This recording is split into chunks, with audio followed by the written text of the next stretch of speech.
নৈহাটির মামুদপুরে একাধিক বাংলাদেশি ভোটারের হদিশ।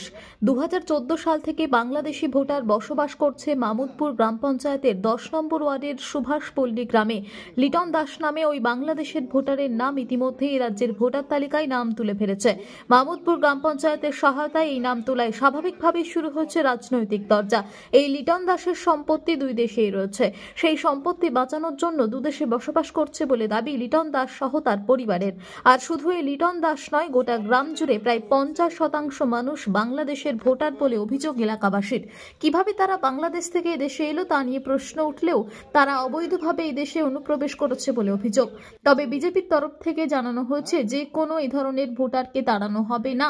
হিন্দু ভোটার হলে তাদেরকে সিএ এর মাধ্যমে নাগরিকত্ব দেওয়া হবে। এইরকম খুঁজলে দাদা সুভাষপল্লীতে প্রচুর পাবেন। এই গ্রামে, কোন গ্রামে?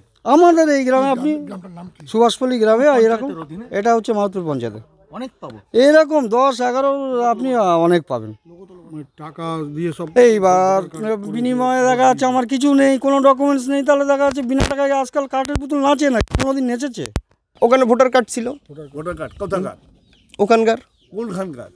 জায়গাটার নাম বাংলাদেশের। বাংলাদেশের। এই যে ভোটার কার্ড আর কি কার্ড আছে, মানে কি ডকুমেন্টস আছে? আর আমার ব্যক্তিগত জানায় কোনো কাগজ আমার নাই। সেই ভোটার কার্ড বাংলাদেশের ডকুমেন্টস আছে এখনো আপনার কাছে? আমার কাছে নাই। কার কাছে আছে? বলে সম্পত্তির জন্য জানেন? দাদার ওখানে আছে হয়তো, আর আমি তো যাই না, আমি এখানেই আছি। কে আছে দাদা? আমার দাদা প্রণব আছে। কোথায় আছে? বাংলাদেশে। কোন জায়গায়? কয়রাতে। কয়রা? হ্যাঁ। জেলা? খুলনা। এই যে ভোটার লিস্টে ওখানেও নাম দেখা গেল, এখানেও বললেন আপনি এসআইয়ের ফর্ম দেখালেন, এটা একটা এখানে আমার দাদার নাম নাই, কিন্তু আপনার নাম তো যেটা আছে। যেটা দেখছেন আপনার নাম তো আছে। হ্যাঁ, আমার নাম আছে। কোথায় আছে? আমার নাম এখানে, আমি যে স্থায়ীভাবে এখানে ভোট দিচ্ছি থাকছি, তা আমার থাকবে না এখানে? কত সাল থেকে ভোট দিচ্ছেন?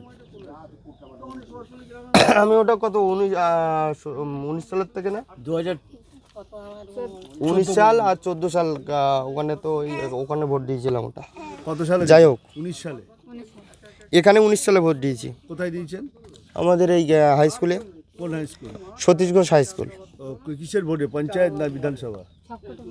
সব কয়টাই ভোটে আমি অ্যাটেন্ড করেছি। এখানে পঞ্চায়েত ভোটও অ্যাটেন্ড করেছি, আপনার হচ্ছে বিধানসভা ভোটও করেছি, লোকসভা ভোটও দিয়েছি।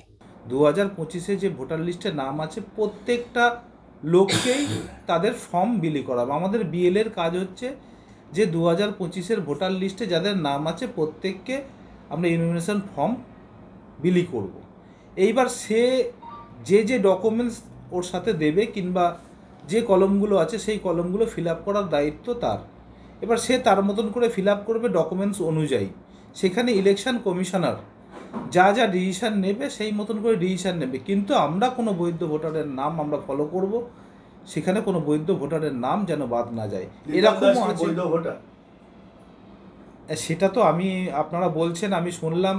এটা আপনি বললেন যে ওর বাংলাদেশে নাম আছে, লিটন দাসের বাংলাদেশে নাম আছে, এখানেও নাম আছে, এবং বাংলাদেশের সে বাসিন্দা কিনা এখানকার বাসিন্দা কিনা সেটা আমার নলেজে নেই। কংগ্রেসের এটাই কারেক্টার, ডকুমেন্টস তৈরি করে দিয়েছে, তাই জন্য তৃণমূল ঝান্ডা পতাকা নিয়ে ঘুরে বেড়ায় এরা।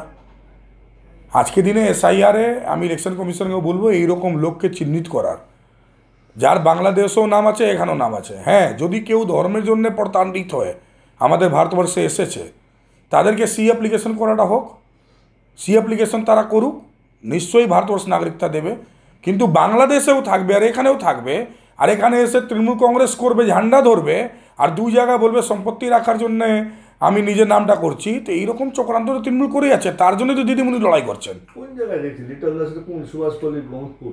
হ্যাঁ, সুভাষপল্লী মামুদপুর। লিটন দাস তো ওখানে থাকে, ওপেন ওখানকার যে আছে প্রধানের সঙ্গে, তার হাজব্যান্ড সঙ্গে ঘুরে বেড়ায়। তারপরে একজন আগে জেলা পরিষদে ছিলেন তৃণমূলের নেতা, তার সাথে ঘুরে বেড়ায়। হ্যাঁ, আমি নামটা কারণ নিতে চাইছি না, এত বড় লোক না, কিন্তু ব্যাপারটা হচ্ছে যে এই লিটন দাস এবং যারা সমস্ত তৃণমূল করা লোক কীভাবে এই সবগুলো তৈরি করছে। বাংলাদেশেও নাম আছে, এখানেও নাম আছে, এদের নামটা বাতিল করা উচিত। এবং সত্যি যদি ধর্মের জন্য প্রতারিত হয়ে এখানে এসেছে যারা, তাদের জন্য হচ্ছে সি অ্যাপ্লিকেশনটা করুক, তাদেরকে ওয়েলকাম জানানো হচ্ছে।